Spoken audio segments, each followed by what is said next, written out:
Okay, we're in business. All right, I'm going to stick with this beautiful purple. So quiz number 19. All right.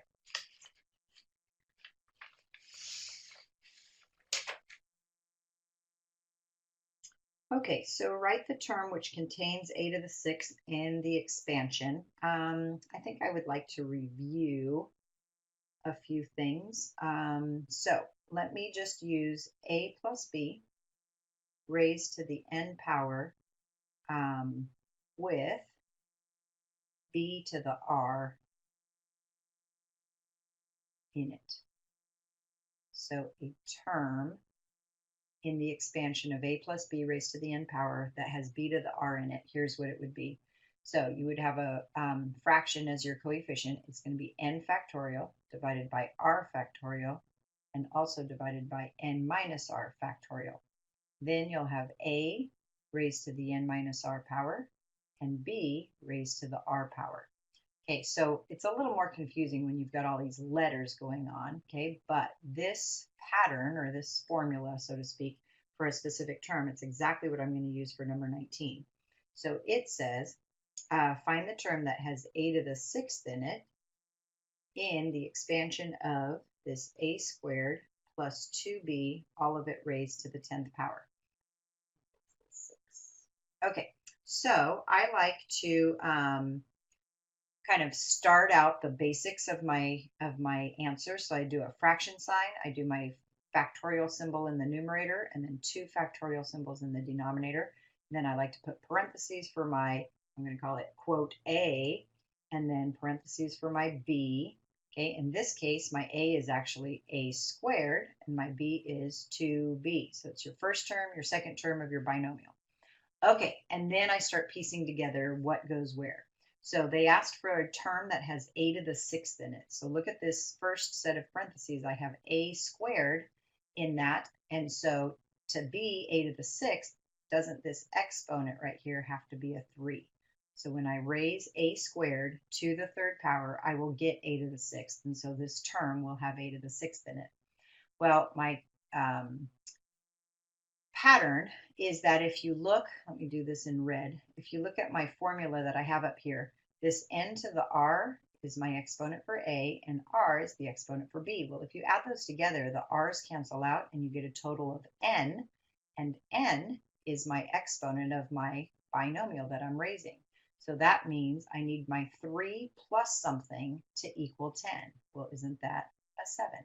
And so now I know my exponent there. And then I know that my coefficient in the front is going to be this quotient of factorials. I'm going to have 10 factorial in the numerator. That's my n factorial. And then I'll have 7 factorial. That's my r factorial. And 3 factorial. Okay, and the 7 factorial, 3 factorial, if you want to put the 3 factorial first and then the 7 factorial second, no big deal. Okay, when you do enter 10 factorial divided by those 2 factorials, you do have to put a left parenthesis right here after your division sign. So be careful, make sure you know how to do that in your calculator. Okay, I don't love this question on the quiz. Oh, you know what? I was thinking about the one on the worksheet. This one I like, okay.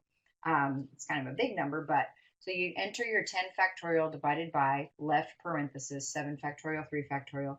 All of that ends up being 120. But then you also have this 2 next to the 2b, okay, next to the b, where that 2 needs to get raised to the 7th power. Well, that equals 128. So then you multiply your 120 times 128, and your coefficient ends up being 15,360.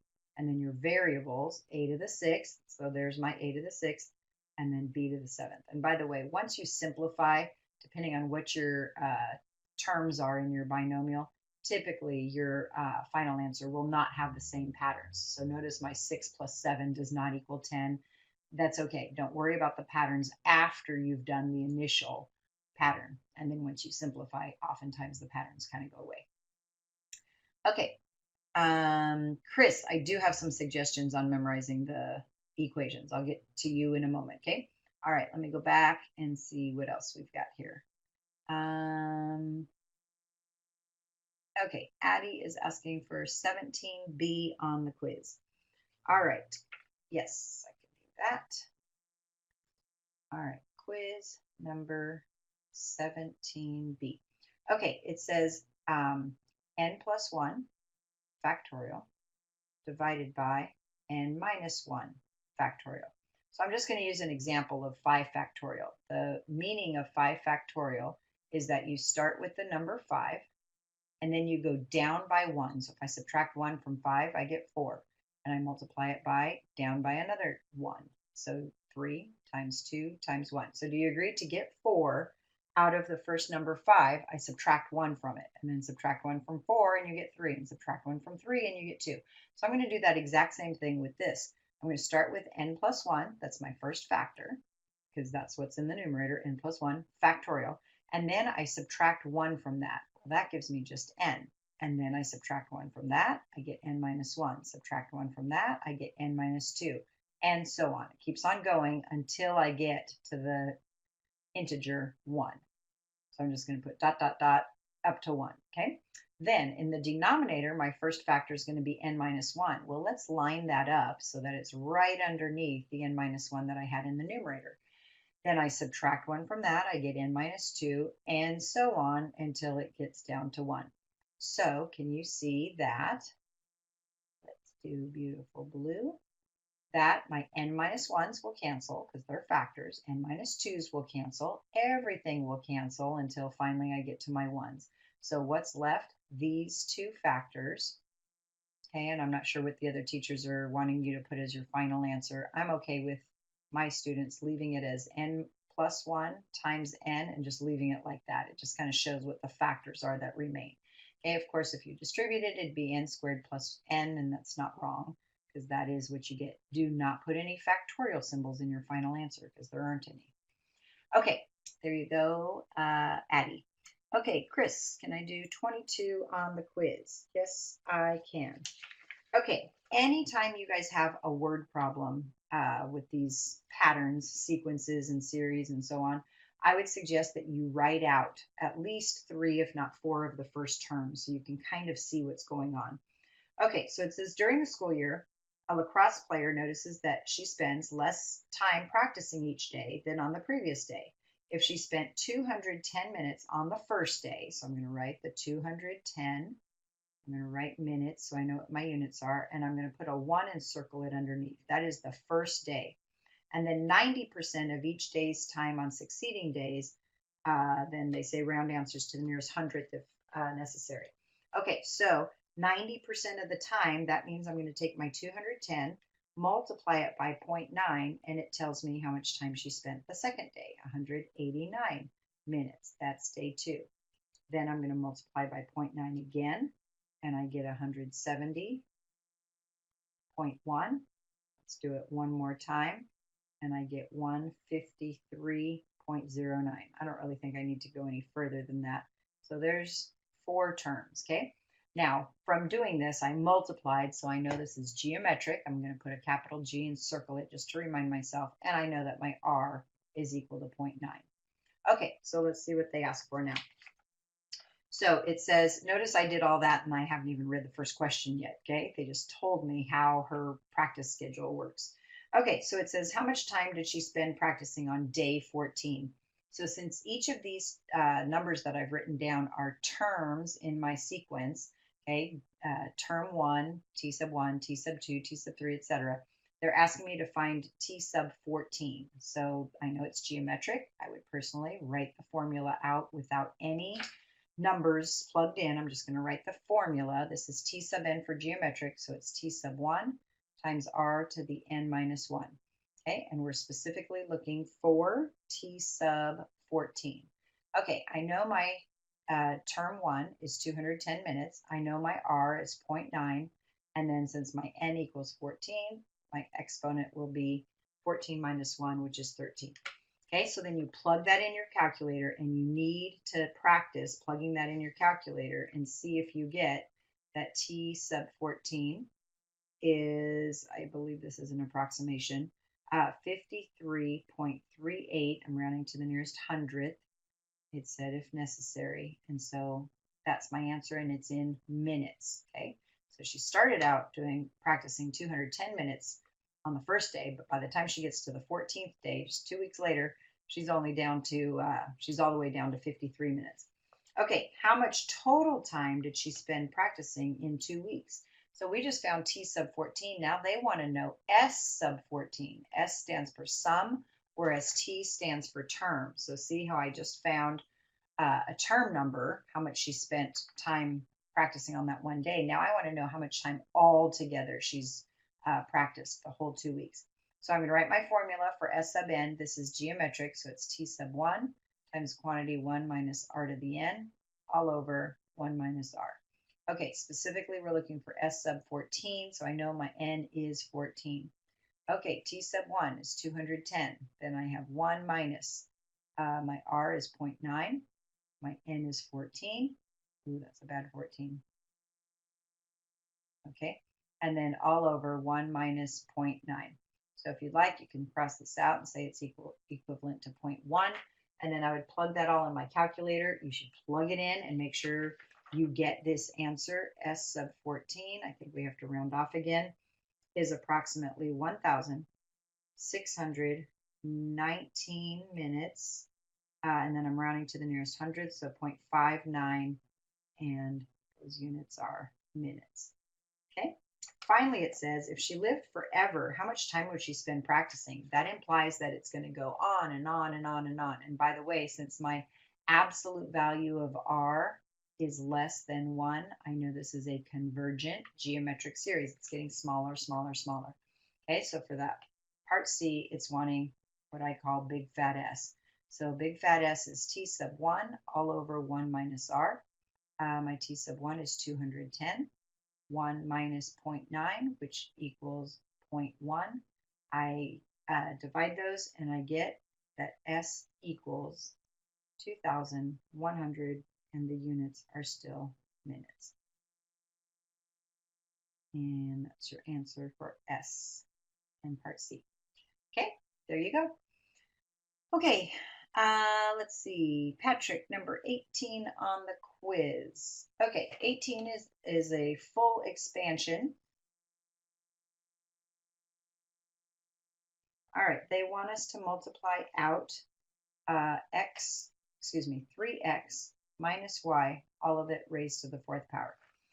Okay, so before I get started, I want to review how to find the coefficients. Okay, so some of your teachers probably showed you about Pascal's triangle. It goes like this, where you start with a 1, you add the two numbers above it and get 4, add these two numbers, I'll get 6, add these two numbers, I get 4, and then it ends with a 1.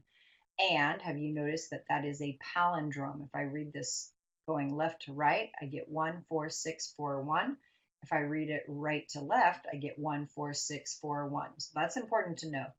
Okay, I'm not a big fan of Pascal's triangle, besides it's very cute, but if I ask you to raise something to the 10th power, you have to do 11 lines of Pascal's triangle. I would much rather just know the pattern of how to find the coefficients. So here it is. You start with a 1. That's what I want you to get from Pascal's triangle. It starts with a 1 and it ends with a 1. So my first coefficient is 1, not 3. Then my A, the first term in the binomial, is 3x, so I'm going to write that, and then it starts with the exponent, same exponent as what the binomial is being raised to. So 3x raised to the 4th power, and you have to put that in parentheses. Okay, now I'm not going to write my b, which is negative y, because it's to the 0 power in this first term. Okay, then here's how you get the next coefficient. You take this, let me circle in red. I'll just write it in words first, I guess. Let me write it under here. So I'm going to take the coefficient of the term I'm on, multiply it by the A exponent, and then divide it by the term number. Okay, so in this term, my current coefficient is 1 times the A exponent. Well, my exponent was 4, and then this is the first term, so I divide by 1. And so my next coefficient is going to be 4. And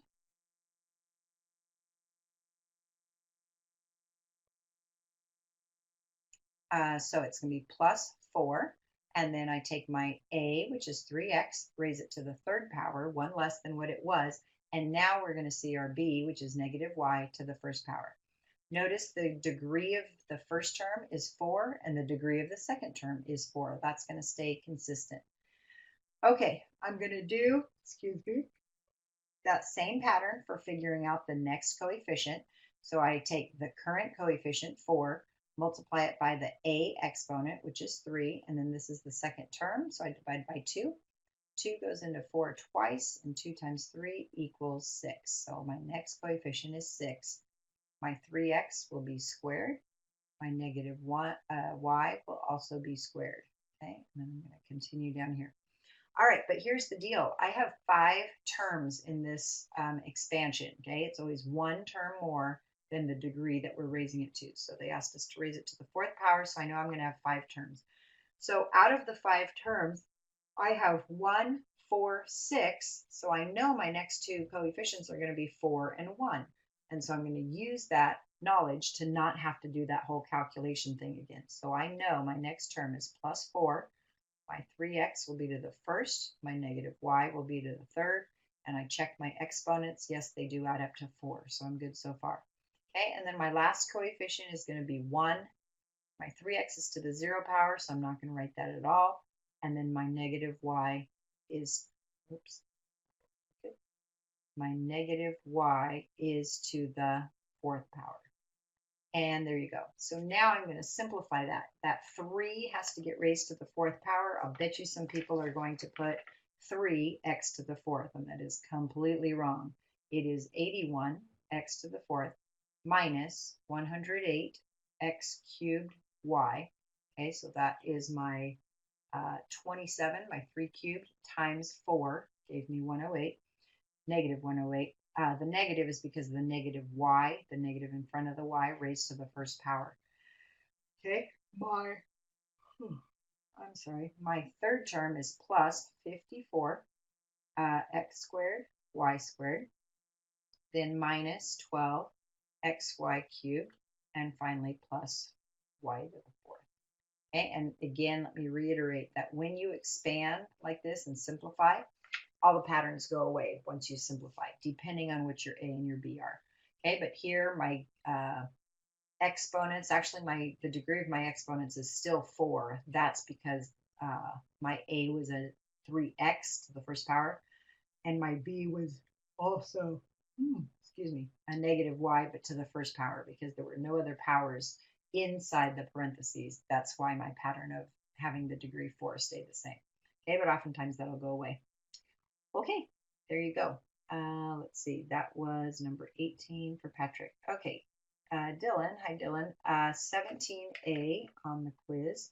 All right, that is, I was going to say that is totally a calculator problem, but when you try it in your calculator, you go, that does not work. I think you get an overflow error. Okay, so here's what you need to know. Quiz 17A.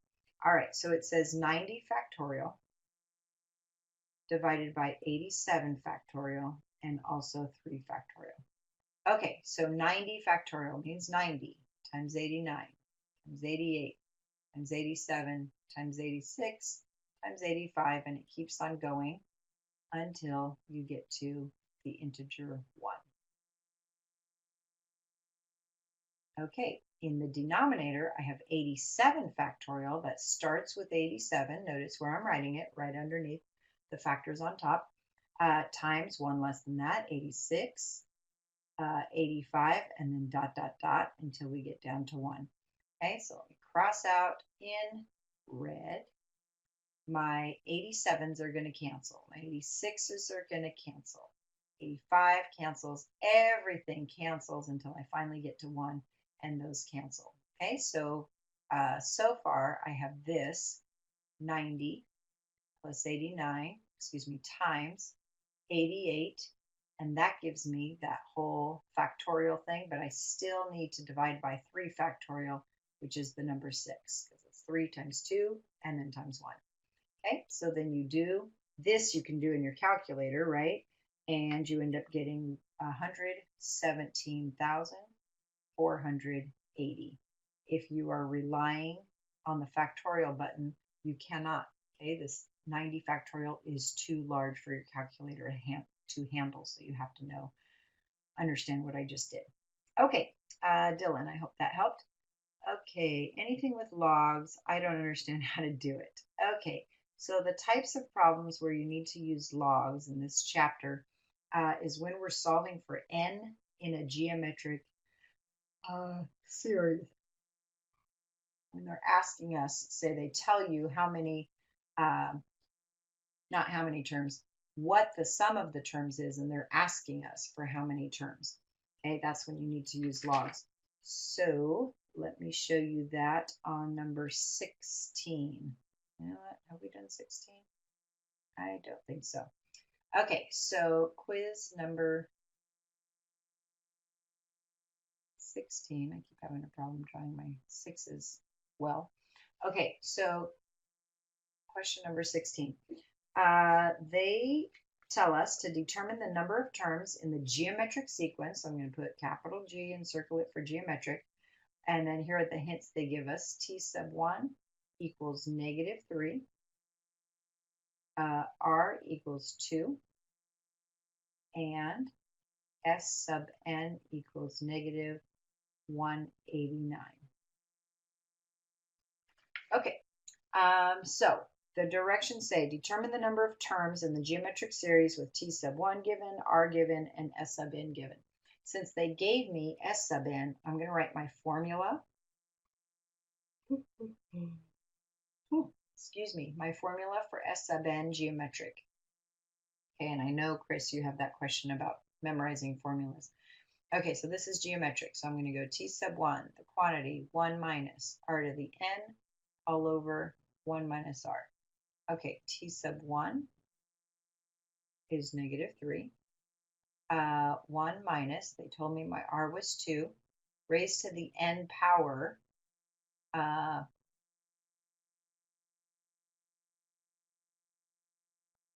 Oh, that's right, we're solving for n. So there's my n. And then over 1 minus 2. And all of that equals -189. Okay, so I'm going to do a few things in this next step. Remember, we're solving for n. This 1 minus 2 is -1. I can actually cross out that negative and this negative.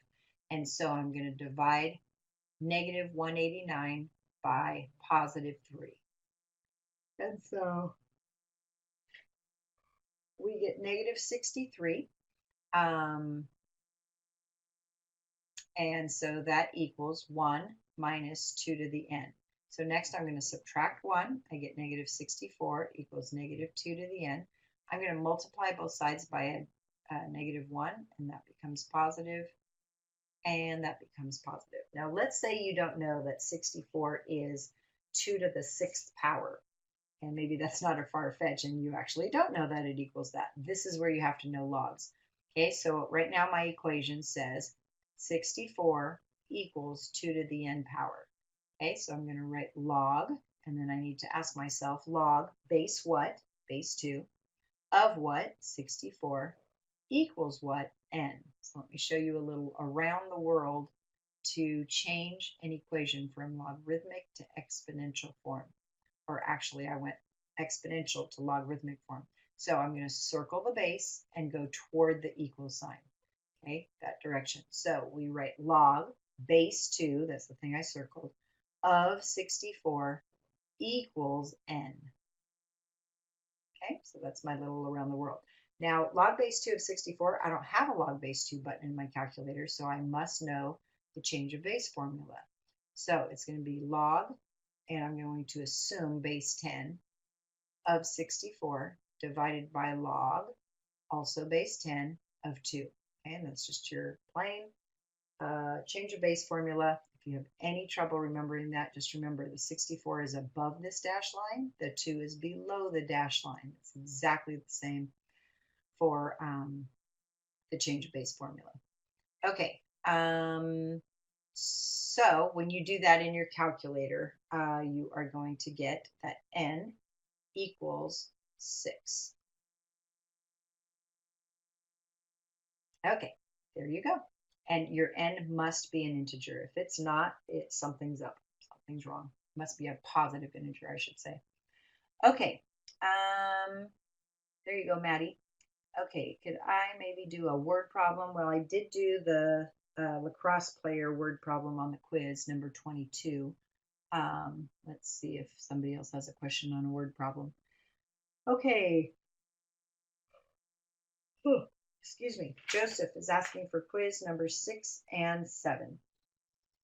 Okay, so 6 and 7 are both using the following given information. So quiz number 6 and 7. So here's what they gave you: the sequence that starts with 1, and then it goes to -2, +4, and -8, ... All right, so they don't tell you whether it is arithmetic or geometric, but in the first questions, write the next two terms, find the 10th term. Okay, so they're making you use this sequence. So you need to look at it and decide if it's arithmetic, geometric, or if it's neither one of those two. Well, if I take 1 and multiply by, oh, excuse me, if I take 1 and multiply it by -2, I get -2. If I multiply that by -2, I get +4, and so on and so forth. So I know it's geometric, and my R equals -2. Okay, so for number 6, what term number is -8,192?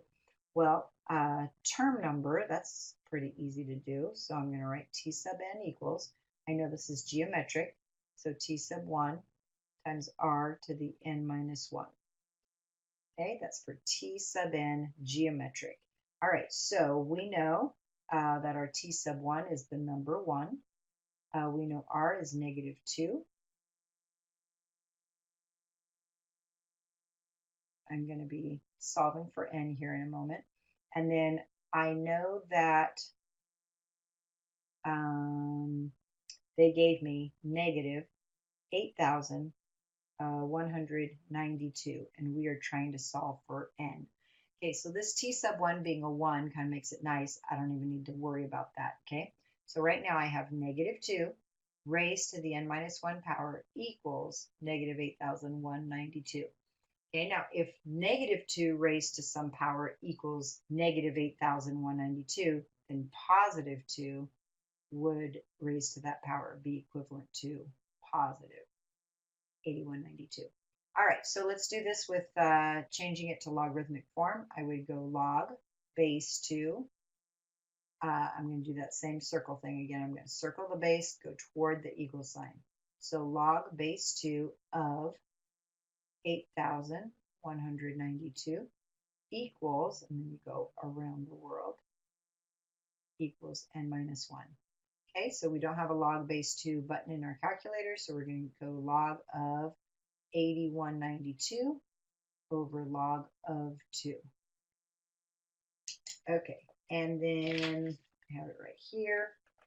Let's see, this is number 6.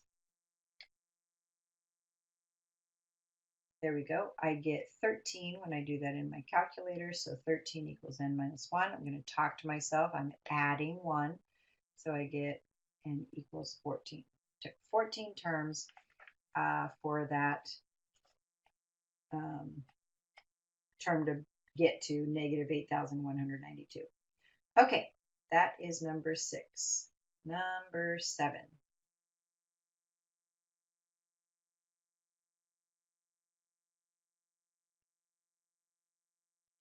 All right, they want me to find S sub 15 in that same series that we were just looking at, sequence. Okay, so S sub 15, I'm going to write the formula first. This is still geometric with my n equaling -2. And so this is times -2 times -2. This is geometric. So I want T sub 1 times the quantity 1 minus R to the n over 1 minus R. Okay, and they want us to find S sub 15. That tells us that our n is 15. My T sub 1 was a 1. I have 1 minus my R. Did they give me R for number 7?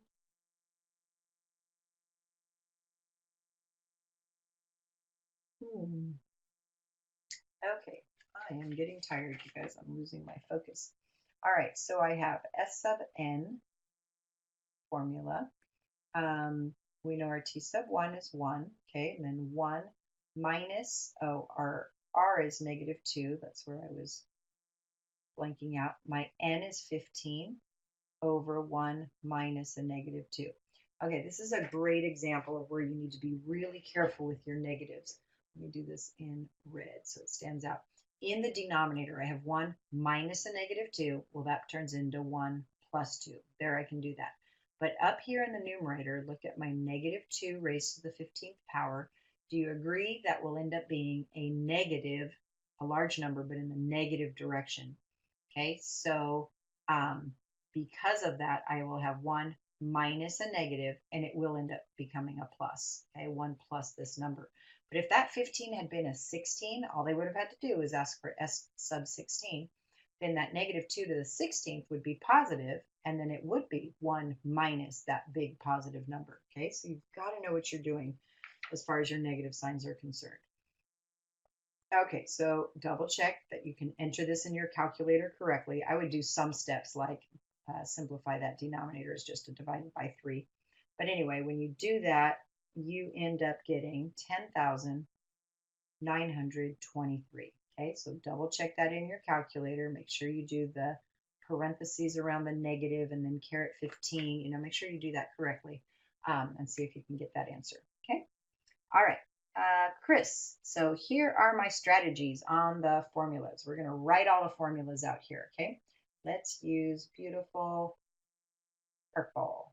Okay, so I'm going to go in the same order that you probably learned them. So arithmetic and geometric for T sub n. You know what? I'm going to switch colors. Then let's go red for the S sub n's. We have arithmetic and geometric for S sub n. Okay, and then let's switch to blue for, this is geometric, but a convergent geometric, and I call that big fat S. Okay, back to purple. Okay, for T sub n arithmetic, it is T sub 1 plus the quantity n minus 1 times d. For T sub n geometric, it's also going to start with T sub 1, but then it's times r to the n minus 1 power. So let's just compare those two formulas first. Okay, they both start with a T sub 1, so that's easy. Arithmetic sequences are when you're adding something to each term, and so there's a plus sign in that equation. For geometric, it's when you're multiplying each term by something, and so that has a times sign. You know that arithmetic sequences have a D called the common difference, and geometric sequences have an R for common ratio. So that D and that R should make a lot of sense. And then both of them have an n minus 1. One is being multiplied by D, the other one is the exponent of R. So obviously there's differences, but there's a lot of similarities between the T sub n formulas for arithmetic and geometric. Okay, and if you're having a hard time memorizing these, I would suggest you make flashcards. Okay, on one side, say T sub n equals for arithmetic, and then on the other side, write the T sub 1 plus the quantity n minus 1 times d, and just say it over and over and over again to yourself, or write it. Okay, all right, so those have a lot of similarities. Those should be a little bit easier to memorize. I think the S sub n formulas are kind of tricky, so let me write out what they are. Okay, this one is n, the quantity, and you know what? Each of your teachers may write this a little bit differently. Some of your teachers may write this one with n over 2. I like to write the fraction, leave the n alone, and then write the fraction T sub 1 plus T sub n, that all over 2. And the reason I like to do that is because this T sub n in my numerator stands for the last term. So if they are asking me for S sub 40, the sum of the first 40 terms, that's called the 40th partial sum, then that T sub n is T sub 40. So it's the first term plus the last term divided by 2. So that's just the average. And I just think that makes it easier to memorize. Okay, so it starts with n, and then the quantity, T sub 1 plus T sub n, all over 2. Okay, for geometric S sub n, it doesn't start with an n. It starts with a T sub 1. How confusing is that? So I'm going to make some comparisons. Okay, then this one is also a fraction. That's another reason why for arithmetic, I like to write in the parentheses a fraction. So then I remember, oh yeah, my S sub n formulas both have fractions in the parentheses. So here's the numerator, 1 minus r to the n divided by 1 minus r. Those 1 minus r's do not cancel because it's not 1 minus r. The quantity to the n, it's 1 minus r to the n. Okay, so I think the n and the t sub 1 being the beginning. I just said series in my phone. Thought I said Siri. So let me circle in blue.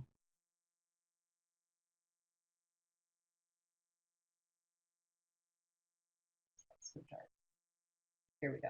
Okay, so in arithmetic, S sub n starts with an n compared to geometric S sub n starts with a t sub 1.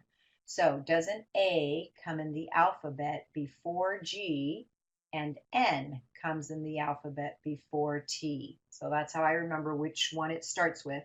And then just look at the arithmetic formula for S sub n. You have an N on the outside of the fraction and you've got T's on the inside. Well, the geometric S sub n formula has T on the outside and it's got an N on the inside. Do you see the comparison? And then, of course, my geometric formula has an R involved, the common ratio, although the arithmetic one doesn't have a D. All right, so again, I would make flashcards and practice, practice, practice. All right, and then S sub, big fat S rather, what I call big fat S for my convergent geometric series. That one's the easiest one, I think. It's T sub 1 over 1 minus R. Okay, notice the comparison actually with geometric S sub n. Both of them have a T sub 1 and both of them have a 1 minus R in the denominator. Okay, so some similarities right there between those two. They're both geometric and they're both sums. Okay. All right, so Chris, I hope that helped a little bit. All I can tell you though is you have got everybody, you've got to memorize these 5 formulas. If you don't have, if there's any one of these that you don't have perfectly memorized, for sure 100% you're getting that problem wrong that involves that equation because you don't know it. And so memorize, memorize, memorize. Okay, of course, that's only step 1. Then you have to know how to use them, right? All right, Melissa, when expanding sigma notation, do you always add up the terms? Yes, let's talk about that symbol that Melissa's asking about. This symbol, I know it looks like an E, but it's a capital S in Greek, okay? So when you say sigma notation, notice that that sigma starts with the letter S, okay? That is a capital S.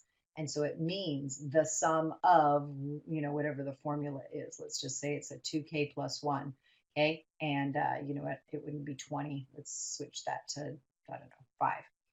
If they're going to ask you to evaluate it, they won't give you a large number like 20. Okay, so I would start with k equals 1. So my first term would be 3. Notice that formula right there gives me a term. So that's the formula for a term. I'm going to make a comment about that later. Okay, so that's 3. And then because sigma means capital S, the sum, then I put a plus sign, not a comma. Okay, next I plug in k equals 2. That term gives me, or I get a term of 5. Then a plus sign because we're going to be adding them. I plug in 3 and I get 7. I plug in 4, I get 9. Plug in 5 and I get 11. And then you add those up. Okay, so 14 plus 14 is 28. That is 35. And you certainly can use your calculator to get that. Okay, so let's say, compared to what I just did, where I gave you the formula and asked for what is the sum, what if they gave you this and said represent S sub 5, so the sum of the partial sum, the fifth partial sum of this series using sigma notation. Okay, so S sub 5 tells me my n is 5, so I would write my sigma symbol. I would start with k equals 1. I would go up to 5 because they're asking for S sub 5. Okay, and then I have a feeling some of you don't realize this. When you're looking at this series, 3, 5, 7, 9, 11, and you're trying to come up with the formula, that kind of makes your brain hurt, doesn't it? Unless you've noticed some patterns along the way. Well, isn't this an arithmetic series? So since this formula that I'm looking for right here to go on my red line is the formula for finding a single term, you can just use your formula for T sub n. Arithmetic, of course, and so that's T sub 1 plus n minus 1 times d. And then I write my T sub 1 is 3. I want this in terms of n. I'll actually change it to a k when I write it in my sigma notation, but I can see what my d is. 2 is being added each time.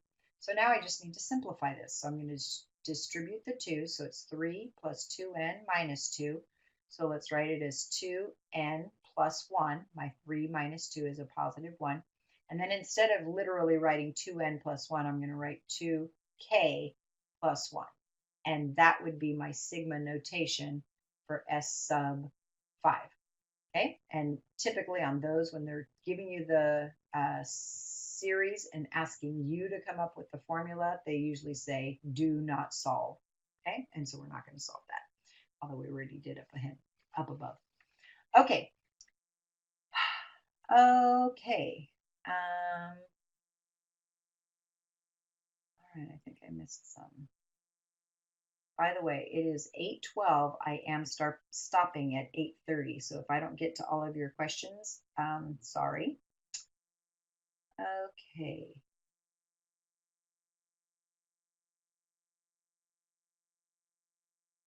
All right, so that was for Chris, and I see somebody below asked also for strategies of memorizing the equations. So there you go.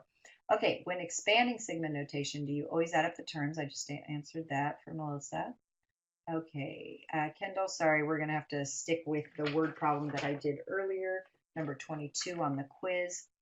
Okay, and then Shauna, I'm not sure if I'm saying your name right, is asking for number 20 on the quiz. Sure. Those patterns, you guys, in the last 2 sections of our chapter, there's so many patterns in expanding a binomial.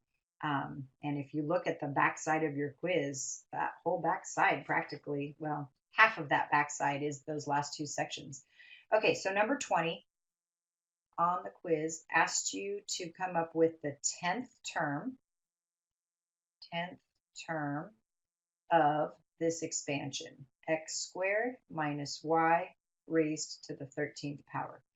Okay, so I talked about some of these patterns earlier. Not really patterns, it's the formula for it. So it's going to be a coefficient that's got 3 factorials. So I like to start with that fraction and then the 3 factorial signs. Then I'm going to put parentheses for my quote A and parentheses for my B. Okay, so my A is x squared. My B is negative y. Okay, and then let's see, they asked for the 10th term. Let me put that 10 right here. So I'm going to start with this r, the exponent for my b, and I know in my 10th term, it's going to be 1 less than that term number, and so that's going to be a 9. If you think about the first term, way over here to the left, wouldn't you not even write the negative y, because it would be to the 0 power, so 0 is 1 less than 1, and so I want 9, which is 1 less than 10. All right, then, since that's a 9, I know whatever number needs to go here in this empty box that I have just above the x squared, that number there plus 9 has to equal 13, and so isn't that a 4? And so now I'm going to do my coefficient. I know my numerator is going to be 13 factorial. My denominator is going to be 9 factorial and 4 factorial. And again, if you put the 4 first and then the 9, that's okay. All right, so you figure that all out in your calculator. The negative 1, or the negative 1 in front of this y gets raised to the 9th power, and so my numerical coefficient is negative 715, excuse me, x to the 8th, y to the 9th. Okay, and the x to the 8th, of course, comes from x squared being raised to the 4th power. Okay, Shauna, that was number 20. All right, Zoe, can I do number 4 on the worksheet? Let's see, number 4 on the worksheet. Yes.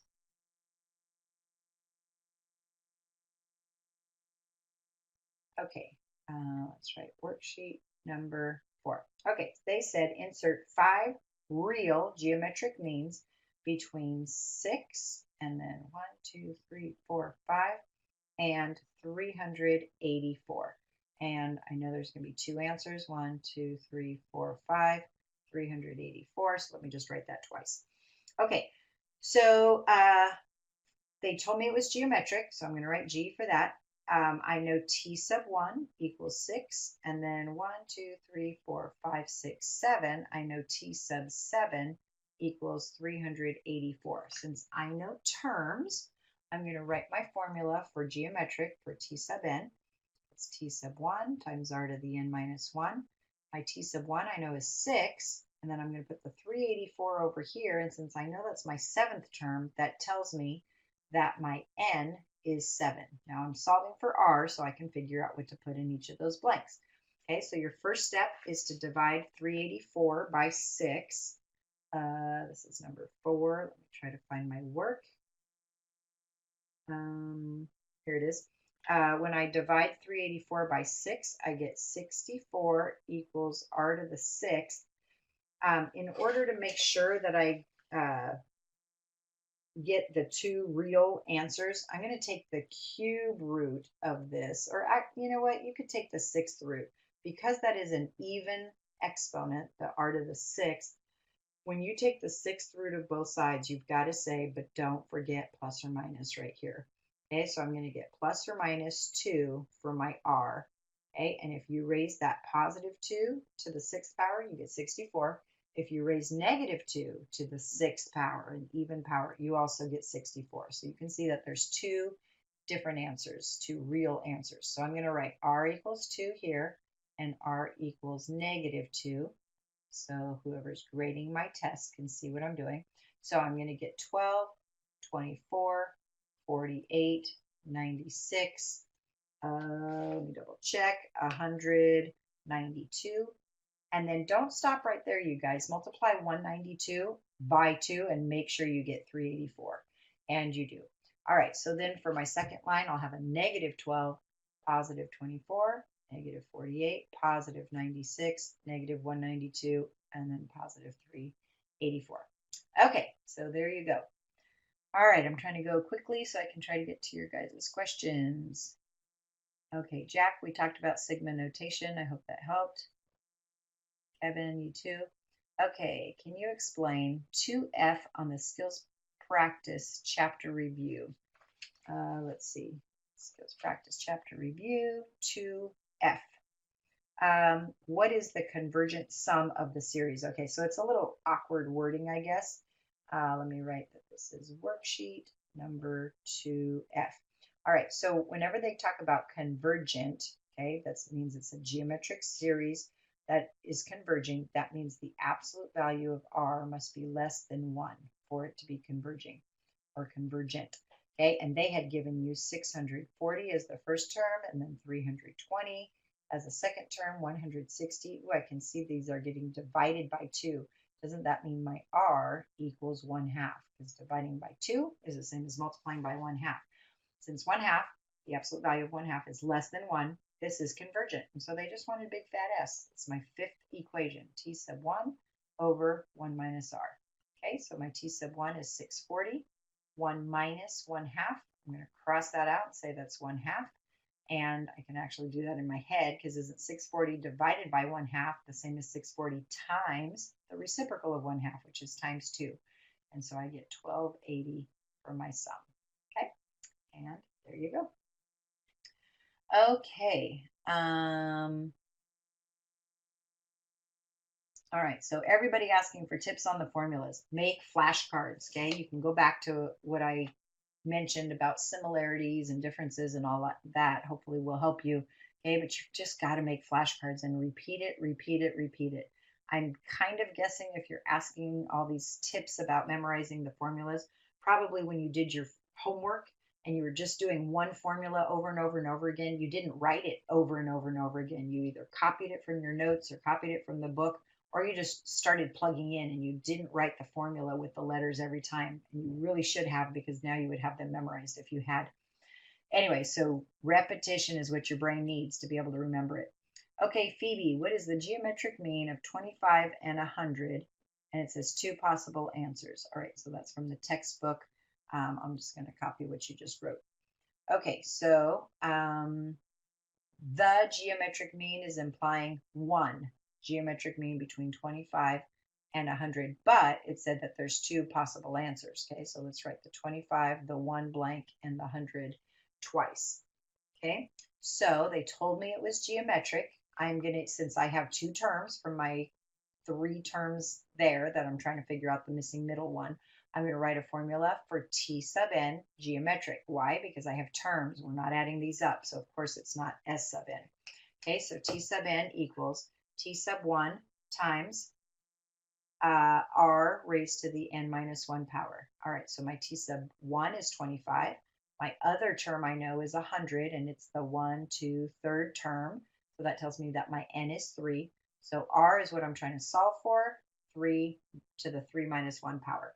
Okay, so first step has to be dividing by 25. So I get 4 equals r squared when I take the square root of both sides, but don't forget the plus or minus. You're solving a quadratic equation. And so you need to write that plus or minus on the number side, and I get plus or minus 2. Okay, so I'm going to write r equals 2 over here, and r equals negative 2. So when I multiply 25 times 2, I get 50.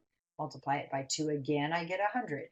Multiply 25 times negative 2, I get negative 50. Then multiply negative 50 by negative 2, and I get 100. And so those are your two answers.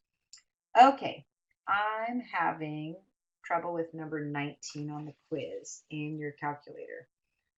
Okay, let's talk about, let me get my calculator. Let's talk about your calculator on number 19. Okay, I'm just going to jot this down over here, even though I have 19 somewhere else. Okay, so 19 on the quiz. I'm guessing this is the part you're having trouble plugging in. So it says 10 factorial divided by 7 factorial, 3 factorial. Okay, and then I'm going to put in red here this left parenthesis. If you don't put that parenthesis, for sure you're getting it wrong.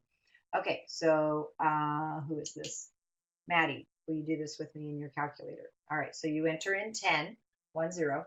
Okay, you hit your probability button right here, just down and to the right one from the second button. So when I hit probability, it says NPR, NCR, and then the exclamation point that stands for factorial. So I cursor over to that and hit enter.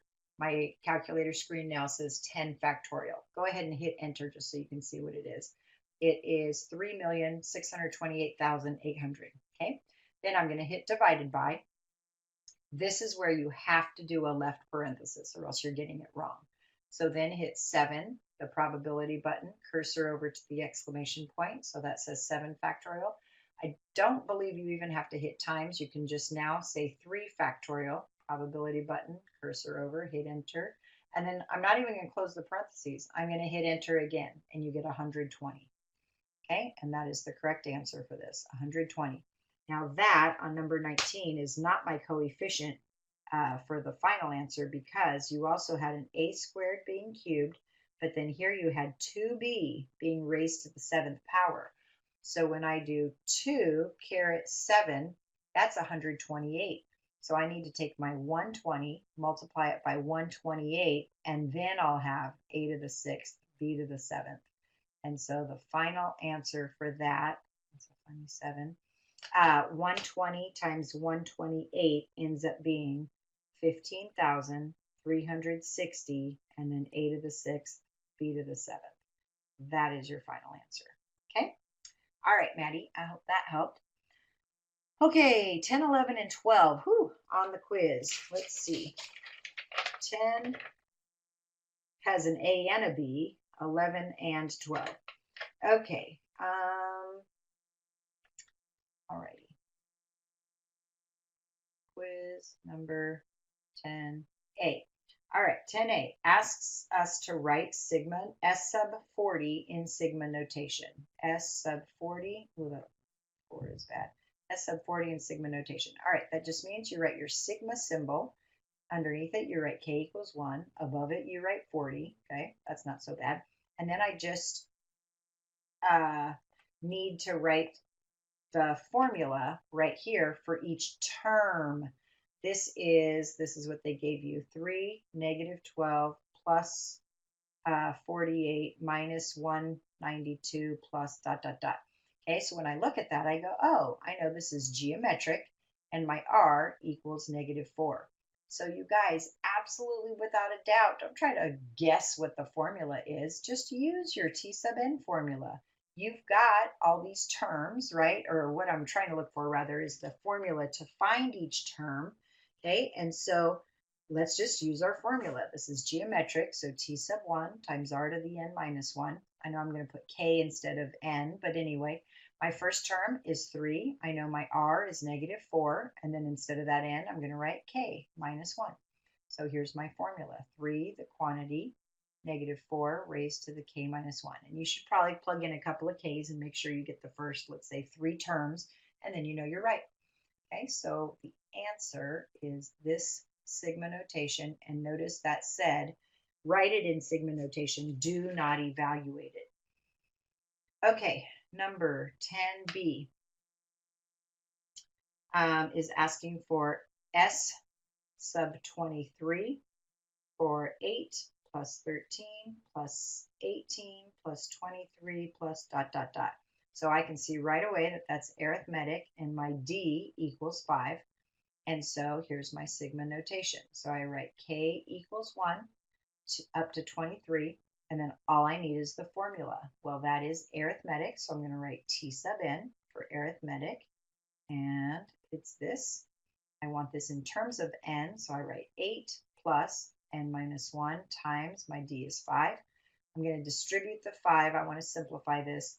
This is going to be 8 plus 5n minus 5, and that equals 5. Instead of n, I'm going to write k plus 3. Okay, my 5n, and then the 8 minus 5 is positive 3, so 5k plus 3. And plug in a couple of k's, make sure you get the first 2 or 3 terms, and you do. And so this is your final answer for 10b. Okay, this is going to probably take us over 8:30, but let's try to do number 11. So for number 11, K, quiz number 11. All right, so they gave you a sigma notation from k equals 1 to 5. So I know I'm going to have 5 terms, and then here's my formula for k minus 1. Okay, you plug in a k equals 1, you get 3. You plug in a k equals 2, you get 7. Next, you get 11 plus 15 plus 19. There are my 5 terms. And how do I know to add them? Because sigma is the letter S. It means sum. Okay, and when you add that all up, you get 55. Okay, similar to that, number 12. They gave you sigma notation. K equals 1 to 4, so I only have 4 terms. The formula is 5 times -2 raised to the k minus 1 power. So you get positive 5 for the first term, minus 10, plus 20, minus 40. And when I add those all up, I get -25. And so that's my S sub 4, my fourth partial sum, when you find out all your terms and add them up. Okay, gosh, it looks like there's a lot more, and I'm going to have to stop there. I'm sorry. Some of these comments I think are either thank yous or things I've already done. I'm sure there are some that I haven't, but sorry guys, I think we're going to stop because it's 10:30. You guys asked great questions. Okay, I hope that was helpful. I am going to stop right there. And then it sounds like some of you answered each other's questions. Okay, very good. Okay, so I hope that was helpful. Good luck. If you have not memorized all your formulas, you better spend some time doing that. Okay, all right, good luck to you guys and my students. I'll see you tomorrow. You're welcome, everybody who's saying thanks. All right, good night.